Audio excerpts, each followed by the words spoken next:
Most Americans might be forgiven for having no clue what the war in Yemen actually looks like, especially as Western media has spent at least the first 2 years of the conflict completely ignoring the mass atrocities taking place while whitewashing the Saudi coalition's crimes. Unlike wars in Iraq, Libya, and Syria, which received near-daily coverages, they were at their most intense, and in which many Americans could at least visualize the battlefield and the actors involved through endless photographs and video from on the ground. Yemen's war has largely been a faceless and nameless conflict as far as major media is concerned. Aside from main media endlessly demonstrating its collective ignorance of Middle East dynamics, it is also no secret that the oil and gas monarchies allied to the West are rarely subject to media scrutiny or criticism, something lately demonstrated on an obscene and frighteningly absurd level with Thomas Friedman's fawning and hagiographic interview with Saudi Crown Prince MBS published in the New York Times. Saudi Arabia's hired help in Yemen. Sudanese fighters headed to the front lines. Image Social Arabia. But any level of meticulous review of how the Saudi coalition, which heavily involves U.S. assistance, is executing the war in Yemen would reveal a military and strategic disaster in the making.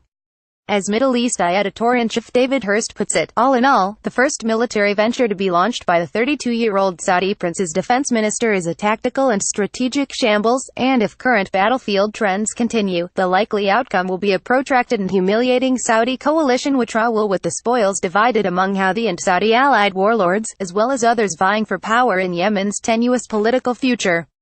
But what unsurprisingly unites most Yemenis at this point is shared hatred for the Saudi coalition bombs which rain down on civilian centers below. For this reason, Hurst concludes further of MBS war, the prince, praised in Western circles as a young reformer who will spearhead the pushback against Iran, has succeeded in uniting Yemenis against him, a rare feat in a polarized world. He has indeed shot himself, repeatedly, in the foot. So how has this come about, and how is the war going from a military and strategic perspective? First, to quickly review, Saudi airstrikes on already impoverished Yemen, which have killed and maimed tens of thousands of civilians, thousands among those are children according to the UN, and displaced hundreds of thousands, have been enabled by both U.S. intelligence and military hardware. Cholera has recently exploded amidst the appalling wartime conditions, and civilian infrastructure such as hospitals and schools have been bombed by the Saudis. After Shia Houthi rebels overran Yemen's north in 2014, embattled President Abdrabbu Mansur had vowed to extract Yemen from the claws of Iran, something which he's repeatedly affirmed, having been given international backing from allies in the West, and a major bombing campaign began on March 2015 under the name Operation Decisive Storm in a cheap mirroring of prior U.S. wars in Iraq, the first of which was Desert Storm.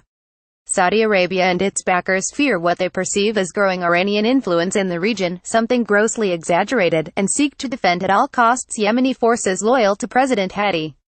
The coalition includes Bahrain, Kuwait, UAE, Egypt, Sudan, and the US and UK, and the Saudi-initiated war has also lately received behind-the-scenes political support from Israel, something recently confirmed by Israeli officials. Concerning the supposed Iran threat in Yemen, an emergency session of the Arab League recently doubled down on its shared commitment to wage war against Iranian interests after it blamed Iran for a November 4 ballistic missile attack from Shia Houthi rebels against the Saudi capital, which Iran denies playing a role in.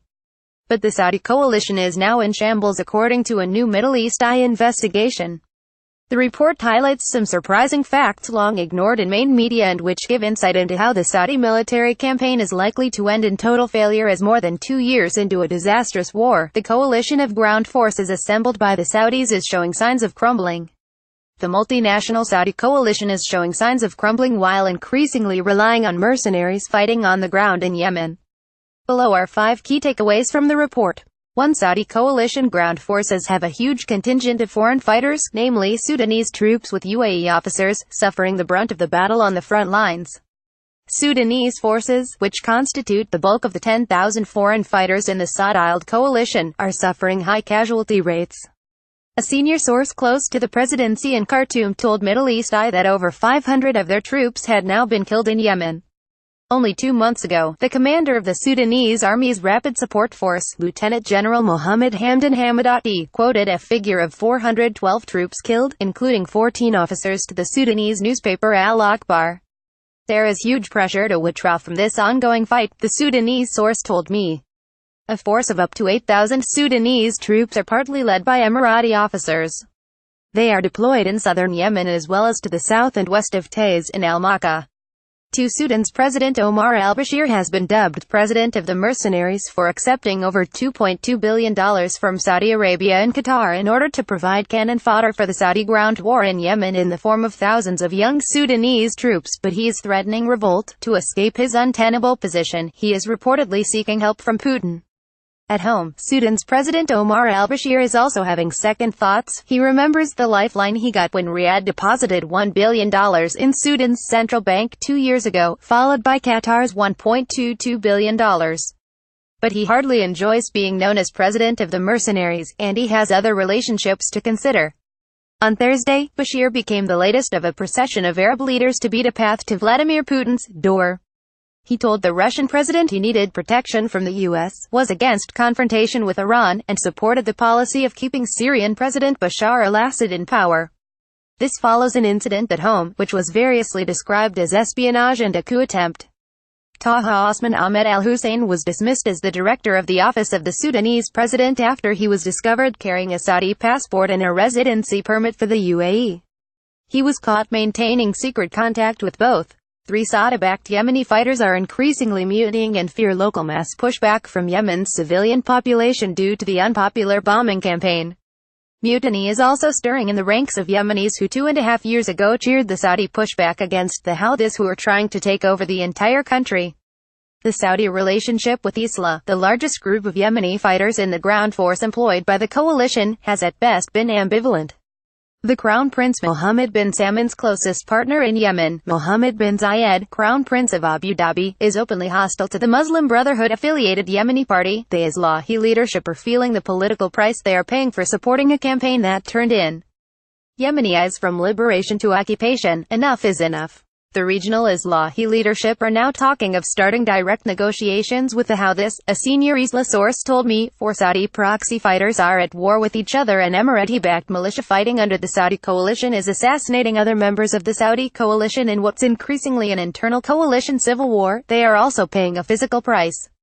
A number of Islahi sheikhs and scholars as well as Salafis who rejected Emirati leadership have been killed or targeted by assassination attempts. The list is growing. There have been assassinations of Khaled Ali al-Armani, a leader in the Islah party, on the 7th of December 2016, Sheikh Abdullah bin Amir bin Ali bin Abdad al-Qathri, on the 23rd of November 2017 in Hadramaut. Abdelmajid Badis related to Salah Badis, a leader in the Islah party, on the 5th of January 2017 in Hadramaut. Mohammed bin Lashkam, Deputy Director of Civil Status, on the 17th of January 2017 Khaled Ali al-Armani, a leader in the Islah party, on the 7th of December 2016. The Emiratis do not conceal their hostility to Islah. Islahi sheikhs and scholars are being assassinated, and this is being coordinated by the pro-Emirati militia. In addition, the UAE is clearly enforcing the blockade of Taiz, and withholding support for our fighters in the city, the source said. 5 Oman is entering the fray, which will further fragment the Saudi coalition as rivalries for territorial control develop. As if the balance of competing outside forces in Yemen is not complicated enough, enter Oman. Oman, too, regards southern Yemen as its backyard. It is particularly worried about the takeover of a series of strategic ports and islands off Yemen by the Emiratis. A Qatari diplomatic source described this as the Emiratis Sea-born empire, but the Omanis are upset by this too. The Omanis are understood to be quietly contacting local Yemeni tribal leaders in South Yemen, some of them separatist forces, to organize a more orchestrated response to the militias paid for and controlled by Abu Dhabi. Like the proxy war in Syria, it appears that Gulfist plans have backfired, and we are perhaps in for a long Saudi coalition death spiral fueled by delusion and denial. Sadly, it is primarily Yemeni civilians and common people in the region that will continue to bear the brunt of suffering wrought by such evil and delusional stupidity.